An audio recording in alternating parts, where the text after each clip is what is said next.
It is insane how much information is out there, how loud the world is.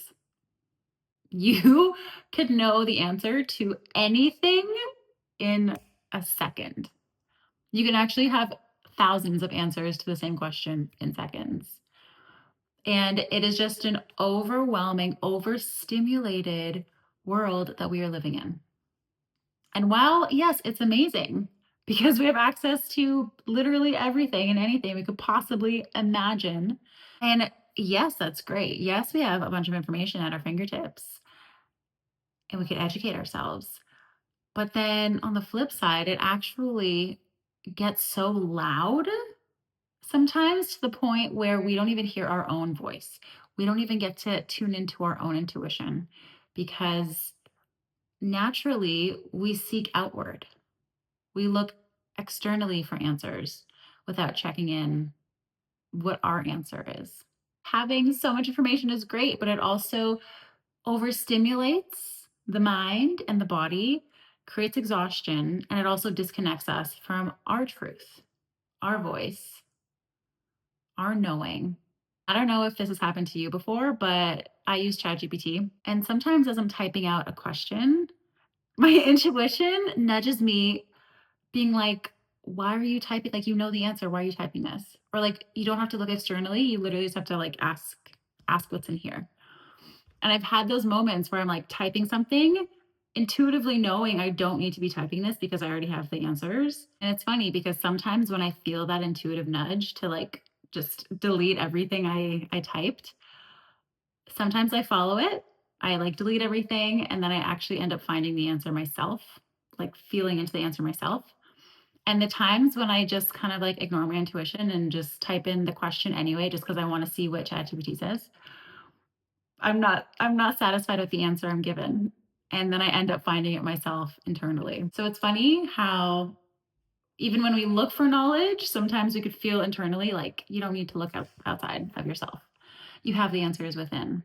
And a lot of people are not aware that they've grown numb to their own intuition because they've resourced out so much knowledge and they don't even realize that they're disconnecting from themselves. I do think there's a level of comfort and security with finding answers externally because they're from experts or these are strategies that are tried and true and have worked for other people, and so we put belief in them because other people have done such things and they're talking about it and sharing their information.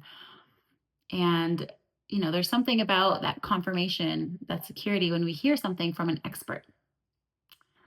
And there is a level of risk listening to our own intuition and following our own truths. And I think that's another reason why people usually lean toward the external answers because it's safer. And people love safety. People love their comfort zones. It takes a lot of strength, a lot of courage, so much courage and bravery to hear something inside and follow that because nobody knows if it's certain, you know? Your soul knows. Your soul is leading the way, but there's no concrete evidence that that information is going to, flourish in the way that you want it to.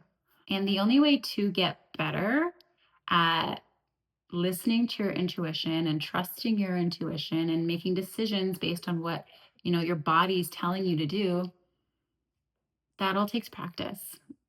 That all takes making decisions, making mistakes, pivoting, learning something different, learning knowledge that actually brings you back to the decision to make again. Or, you know what I mean? Like, you're never going to learn to trust your intuition by not listening to it at all.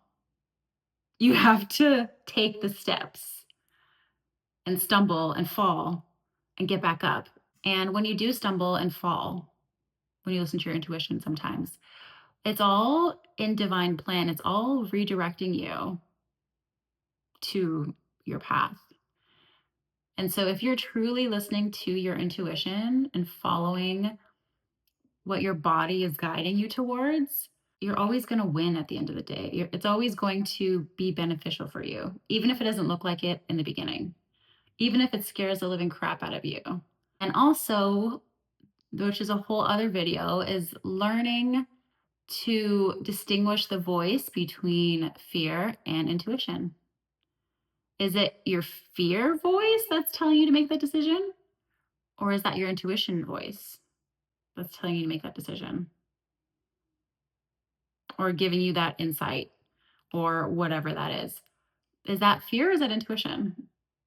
And once again, you have to move, you have to take action, you have to learn what these voices are by taking action, by doing, by fumbling and falling and learning.